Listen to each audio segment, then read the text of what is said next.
Hey, what's up guys? Welcome to back another video.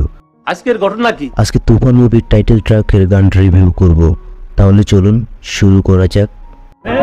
তুফানের teaser ও item গান লাগে উড়াদুরা রীতিমতো জ্বর তুলেছে। তুফানের টাইটেল ট্র্যাকের কথা লিখেছেন তাহসান শুভ, সুর ও সঙ্গীতায়োজন করেছেন নাবেদ পারভেজ, আর গানে কণ্ঠ দিয়েছেন আরিফ রহমান জয়। গানের র্যাপ অংশটুকু করেছেন র্যাপস্টার দাদু। আর এবার প্রত্যাশিত চমক নিয়ে প্রকাশ্যে এসেছে সিনেমার টাইটেল ট্র্যাক। বুধবার 5 জুন রাত 9টায় তুফানের টাইটেল ট্র্যাক প্রকাশ্যে এসেছে। গানটির প্রযোজনা প্রতিষ্ঠান SVF ও তুর্কি ইউটিউব চ্যানেলে মুক্তি পেয়েছে। 2 মিনিট 13 সেকেন্ডের এই গানে রীতিমতো উত্তাল নেট দুনিয়া। 13 ঘন্টায় এর ভিউ দাঁড়িয়েছে 10 লক্ষেরও বেশি। প্রকাশের পর থেকেই গানটি অনলাইনে ব্যাপক আলোচনার জন্ম দিয়েছে।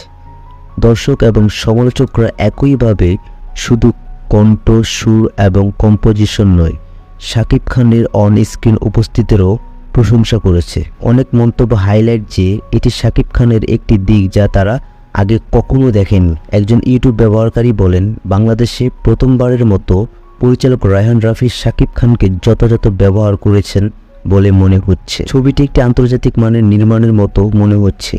আমি সত্যি দুর্দান্ত কিছুর জন্য আশাবাদী। অধিনায়কের জন্য শুভকামনা।